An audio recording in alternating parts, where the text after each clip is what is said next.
Sambutlah seruan kami, para muslimah cinta. Bismillahirrahmanirrahim. Assalamualaikum warahmatullahi wabarakatuh. Alhamdulillah hamdan mubarakan fih wa nusalli wa nusallimu ala Muhammadin sallallahu alaihi wasallam. Asyhadu an la ilaha illallah wa asyhadu anna Muhammadan abduhu wa rasuluh. Allahumma salli ala Muhammad wa ala ali Muhammad. Qala Allah Ta'ala fi kitabil aziz wa'lamu anna fikum Rasulullah law yuti'ukum fi katsirin minal amri la'anittum walakin Allah habbaba ilaikumul iman wa zayyanahu fi qulubikum wa karraha ilaikumul kufra wal fusuqa wal 'isyan ulaika humur rasyidun. Shadaqallahul azim.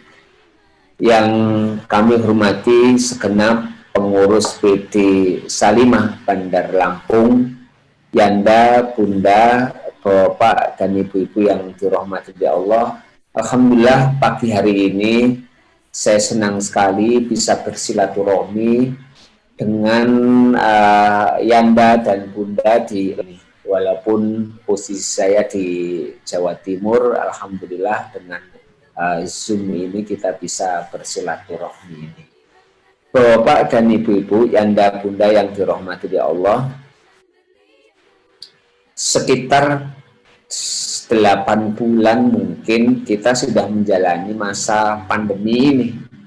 Dan banyak tulisan, banyak penelitian di masa pandemi ini justru terjadi kenaikan tingkat kekerasan dari orang tua terhadap anak-anak. Tentu kalau melihat fakta-fakta ini, kita semuanya sebagai orang tua merasa sedih, itu betul-betul merasa sedih. Tetapi kita pun juga tidak bisa menyalahkan semuanya dari orang tua, karena memang kita pun juga perlu mengerti kondisinya sekarang ini. Banyak orang tua yang secara pendidikan tidak siap untuk mengajar anaknya, sementara ada tuntutan-tuntutan bahwa anak itu harus belajar. Tentu ketika anak diajari dan tidak semua anak lancar itu, muncullah yang namanya sedikit emosi, ya sedikit kemangkelan dan lain sebagainya. Dan itu ya kadang-kadang muncul tindakan. Kita pun juga tidak bisa menyalahkan anak. Saya punya anak 5, yang di rumah 2. Saya merasakan sendiri bahwa mengkondisikan anak ini untuk fokus di dalam belajar, apalagi pula pembelajaran dari sekolahnya itu lewat Zoom, hanya nonton gurunya saja, itu bagi anak adalah sesuatu yang berat, membosankan, dan tidak disukai. Ini pun juga berat bagi anak-anak untuk menjalani itu, sementara orang tua menuntut bahwa anaknya harus mengerjakan tugas ini, tugas itu, basisnya adalah apa yang mereka tonton dari gurunya. Tentu inilah sebenarnya tantangan kita semuanya, dan saya Bunda di sini belum sampai kategori melakukan kekerasan kepada orang tuanya, kepada anak-anaknya. Saya yakin tidak. Tapi kita perlu share hari ini, dan alhamdulillah kita pilihan yang namanya judulnya adalah salah satu buku saya yang berjudul Alhamdulillah Anakku Nakal. Saya izinkan saya untuk meng-share materi saya. Oke, Yanda Bunda yang dirahmati Allah, saya ingin bertanya kepada Yanda Bunda ini, siapa sih yang dalam 1 bulan ini belum pernah marah sama anaknya? Nggak ada ya. Oke, terima kasih. Berarti hari ini saya berhadapan dengan orang-orang yang normal. Yang normal itu adalah kita berinteraksi dengan anak-anak kita bergaul dengan mereka, sesekali kita marah. Itu normal. Justru yang tidak normal adalah kita berinteraksi, bergaul, dan tidak pernah sama sekali kita marah. Itu justru yang tidak normal. Dan alhamdulillah pagi hari ini saya masih berhadapan dengan orang-orang yang normal itu. Walaupun judulnya agak sedikit nggak normal, tapi insya Allah lah kita akan sharing nanti sesuatu yang normal. Alhamdulillah anakku nakal, menikmati tanda petik kenakalan anak. Itu seperti itu. Yang bunda yang dirahmati Allah, mengapa sih sebenarnya kenakalan itu harus dinikmati? Saya ingat sebuah firman Allah, innama amwalukum wa auladukum fitnah wallahu indahu ajrun azim. Artinya adalah sesungguhnya hartamu dan anak-anakmu adalah fitnah, cobaan bagimu, dan di sisi Allah lah yang pahala yang besar.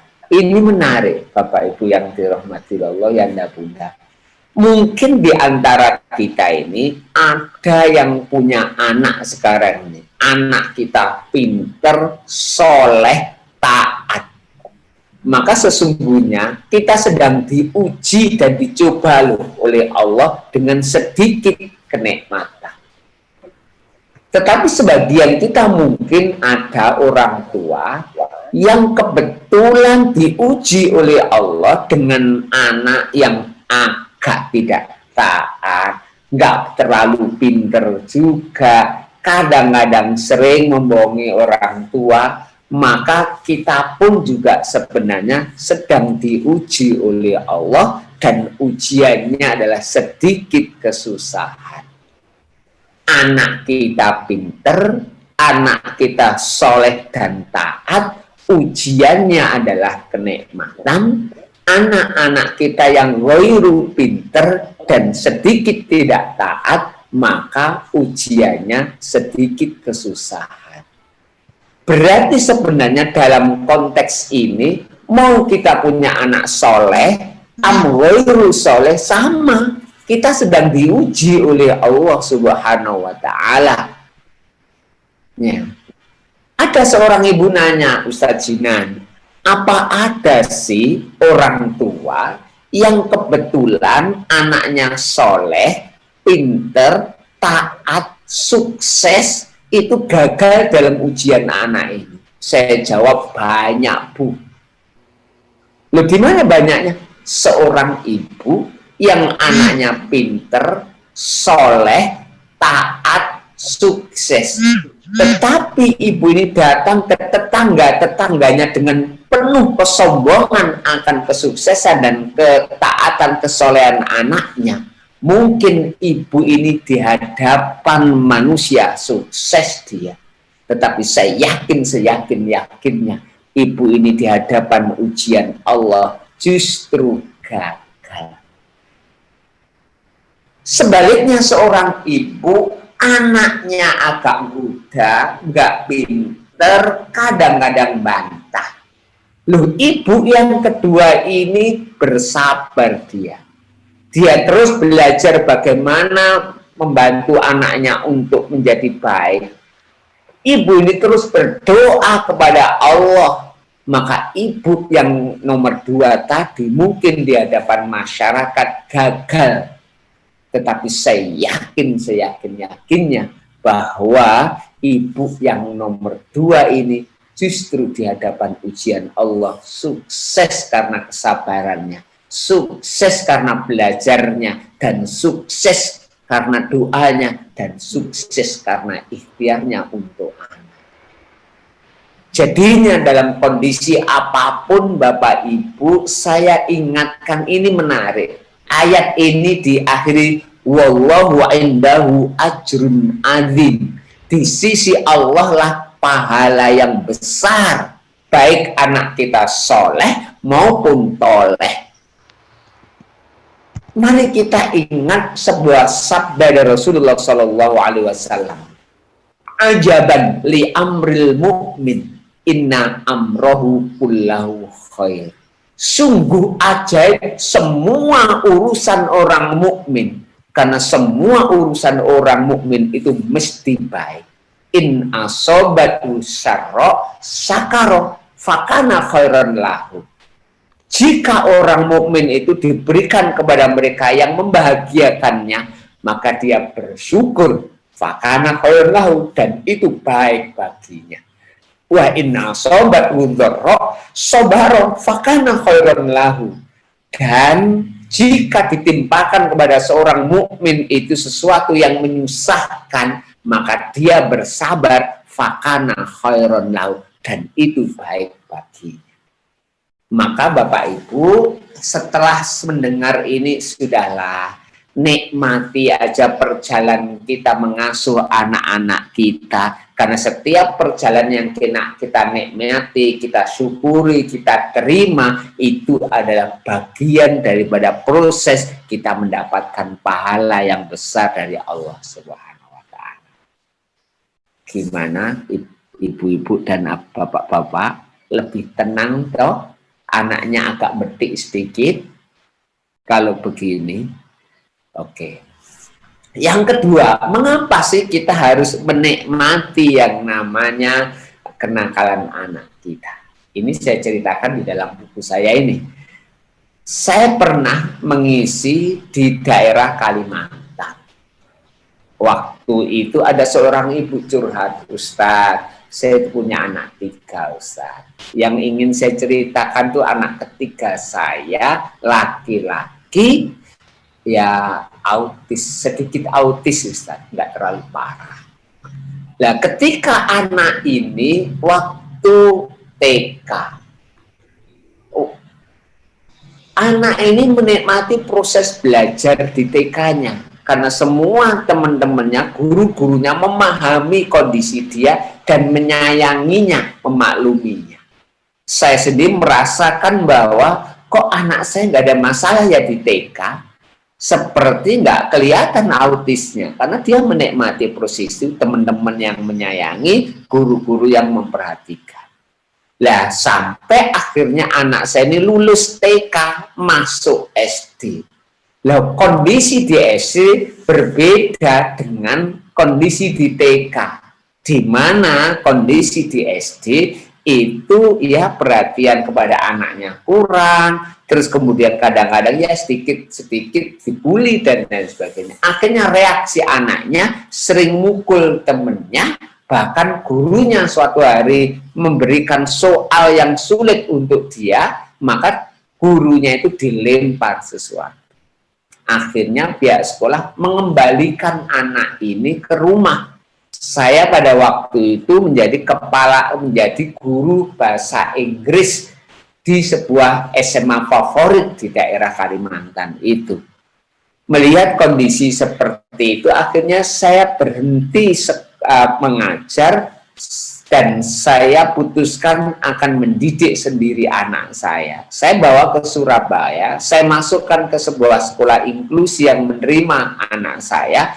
Setiap hari saya dampingi anak ini, saya perhatikan bagaimana cara gurunya menerapi anak saya baca buku, lalu dari buku itu saya mencoba untuk belajar. 8 bulan sekira saya di Surabaya, saya kembali pulang karena saya amati saya sudah bisa menguasai dan saya lebih canggih dari gurunya. Saya amati karena banyak murid-murid baru itu diserahkan kepada saya, karena saya membaca, saya mempraktekkan, membaca, mempraktekkan. Dan alhamdulillah Ustadz, itu ibu tadi setelah beberapa tahun kemudian telepon lagi ke saya, alhamdulillah Ustadz, anak ini sekarang ini sudah kuliah di Malang. Subhanallah. Prestasinya bagus, sosialnya bagus, dan alhamdulillah Ustadz, kok Allah berikan anak ini ke saya. Saya sekarang ini menjadi kepala TK favorit di kota saya dengan jumlah murid yang sangat banyak. Kalau saya tidak pernah punya anak seperti ini sebelumnya, mungkin saya tidak pernah sekuat dan sesukses ini. Apa kata kuncinya Bapak Ibu dari cerita ini? 1. apapun yang dikaruniakan Allah kepada kita dari anak-anak kita, terima apa adanya. Tenang kalau begitu. Dan ingat bahwa syarat orang tua untuk memiliki bonding yang kuat dengan anaknya, syarat utamanya adalah penerimaan yang total.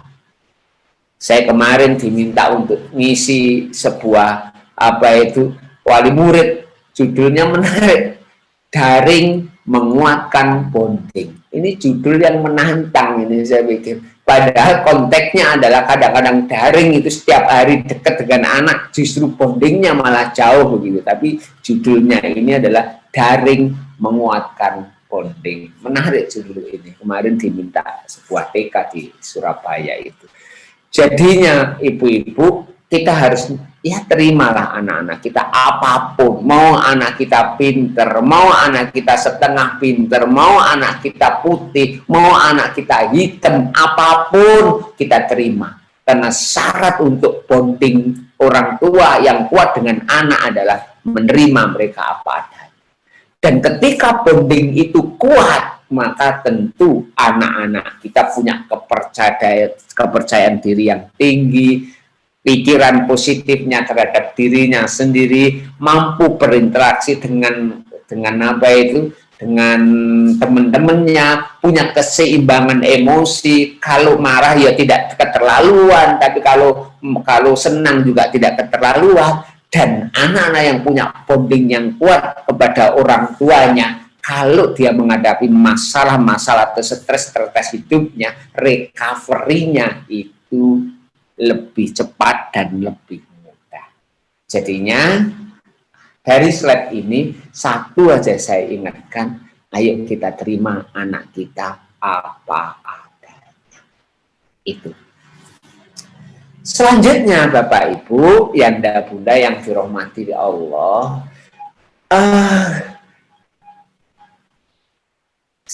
mungkin di antara kita ada yang selama masa ini anaknya main terus. Sumpek saya ini. Sama anak saya juga main terus itu. Kadang-kadang sumpek gitu. Bapak Ibu, saya ingatkan bagi anak-anaknya yang selama masa daring itu lebih banyak main terus, apalagi di TK, SD kelas 1, kelas 2, 3, itu berarti anaknya adalah normal. Nah, jika ada orang tua yang tidak suka anaknya main terus, berarti nggak berani melanjutkan saya, Bro. Ya. Artinya, ayo kita pandang bahwa bermain bagi anak itu juga sebuah aktivitas yang sebenarnya kalau kita rencanakan, kalau kita arahkan, itu adalah proses belajar. Saya punya anak yang di rumah, dia itu SMP kelas 1. Saya tahu bahwa anak ini kinestetik dan tidak pernah bisa diam. Lalu saya minta dia itu untuk mengikuti Zoom, untuk mengikuti di video call, untuk belajar. Tentu itu sesuatu yang berat kalau kita tidak bantu bagaimana dia mengarah. Saya amati apa yang disukainya. Oh, yang disukainya adalah memelihara burung. Maka di masa pandemi ini, di samping dia harus belajar menghadapi layar-layar gadget seperti itu, maka aktivitas yang paling banyak dilakukan adalah yaitu bagaimana dia merawat dan memelihara burungnya. Sampai tugas-tugas sekolah, kalau buat video ya terkait dengan burungnya. Dan itulah sebenarnya bermain anak-anak. Saya melihat anak-anak di lingkungan saya di sini, anak-anak muda, SD, kelas 6, kelas 5, SMP, SMA, kalau dalam kondisi seperti ini, lalu tidak ada alternatif bermain yang lain, akhirnya kembalinya sudah pagi sampai menjelang siang mereka menghadapi layar gadget, maka tidak ada aktivitas yang lain. Habis zuhur gadget lagi, habis asar gadget, malam gadget lagi, sepanjang hidup gadget. Akhirnya kita diskusi dengan bapak-bapak itu, ayo kita lakukan apa aktivitas. Anak-anak muda sukanya adalah olahraga. Kita siapkan yang namanya meja pingpong, kita hadirkan yang namanya pelatih dan lain sebagainya. Untuk apa? Untuk memfasilitasi daripada kita ini jengkel anak kita main gadget terus, dan kita menganggap bahwa main gadget itu adalah sebuah kenakalan. Padahal sebenarnya adalah tidak tahu mereka aktivitas apa yang menarik bagi mereka kecuali gadget. Dan itu adalah tantangan bagi kita. Yang selanjutnya adalah Bapak Ibu, mungkin di antara anak-anak kita itu juga nggak bisa diem, usil aja, nggoda kakaknya, nggoda adiknya, dan lain sebagainya. Saya sih kalau melihat anak usil, nggoda kakaknya, nggoda adiknya, itu sebenarnya tandanya anaknya itu cerdas tuh. Dia tahu momen kapan mengusili kakaknya, dia tahu waktu kapan mengusili adiknya. Hanya saja, saya hanya buat aturan yang jelas saja. Setiap perlakuan usil kepada kakaknya atau kepada adiknya yang membuat adiknya menangis, maka saya kasih yang namanya sebuah konsekuensi logis bagi anak saya. Tetapi saya tidak akan pernah yang namanya mengatakan nggak boleh kamu usil. Tetapi kamu harus mengukur seberapa usilmu itu yang itu membuat adikmu atau membuat kakakmu itu terganggu. Seperti itu. Karena usil itu ya bagian permainan, dan kita pun hanya bagaimana membantu anak membuat batasan-batasan seberapa yang namanya usil itu diperbolehkan. Yang selanjutnya, mohon maaf, ada ya di sini anaknya suka berantem ya. Jagoan ini ada, alhamdulillah ada. Kalau ada anaknya yang suka berantem, biasanya nurun bapaknya. Ya, kadang-kadang yang nama anak itu konflik. Saya aja punya anak waktu kecil itu tiada hari tanpa yang namanya mereka bertengkar. Ada rebutan remote, rebutan mainan, dan lain sebagainya. Kadang-kadang pukul-pukulan. Nah, biasanya ketika dua anak ini rebutan remote, pukul-pukulan, biasanya mamanya datang marah atau tidak? Marah. Coba perhatikan. Dua anak pukul-pukulan ibarat seton kecil ketemu dengan seton kecil. Lalu bundanya datang marah itu, apalagi bentak. Itu bundanya itu siapa itu? Mungkin itu kalau istilah Jawa itu babonane seton. Apa artinya? Bahwa setiap konflik anak itu yang penting bukan bagaimana kita nggak menyukai konflik itu, tetapi yang lebih penting adalah bagaimana kita ini menyelesaikan konflik supaya anak belajar bagaimana menyelesaikan konflik. Banyak orang tua itu yang anaknya rebutan remote televisi, penyelesaiannya apa? Minta ayahnya untuk membelikan satu televisi lagi supaya yang namanya dua anak ini enggak konflik. Memang turun konfliknya. Tetapi ketika dua anak ini sudah memiliki televisi sendiri atau buat gadget sendiri, akhirnya mereka tidak punya alasan untuk gantian. Alangkah indahnya seorang anak, dua orang anak yang punya satu gadget dan mereka itu belajar menunggu saudaranya, itu adalah sebuah pendidikan yang luar biasa. Tapi orang tua seringkali mikirnya sederhana, ya sudah anak saya kalau rebutan laptop terus, rebutan televisi terus, masing-masing anak dibelikan. Selesai masalah. Tetapi ada satu momen yang hilang, yang itu berharga. Momen untuk melihat apa sih kesukaan saudaranya, momen untuk menunggu, momen untuk berbagi, dan momen-momen itu semuanya berkaitan dengan afeksi anak loh ya. Yang itu seringkali di sekolah pun nggak diajarkan momen-momen itu. Oh dahsyat kalau anak kita itu mampu berbagi, mampu menunggu, mampu mengetahui, oh adik itu sukanya Ipin Upin toh. oh kakakku itu sukanya ini dan lain sebagainya, itu adalah sesuatu yang luar biasa.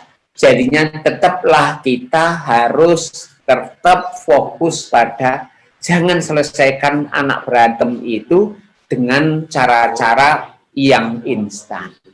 Seorang ibu mendatangi anaknya rebut remote, ya tenang, ada apa ini? Nggak usah berteriak, ada apa ini? Begitu, tenang. Ya, siapa yang lebih waras? Begitu aja lah. Nah, kalau anak marah dengan anak, lalu mamanya datang, ini kok gak waras sih? Ingat, yang lebih waras ngalah.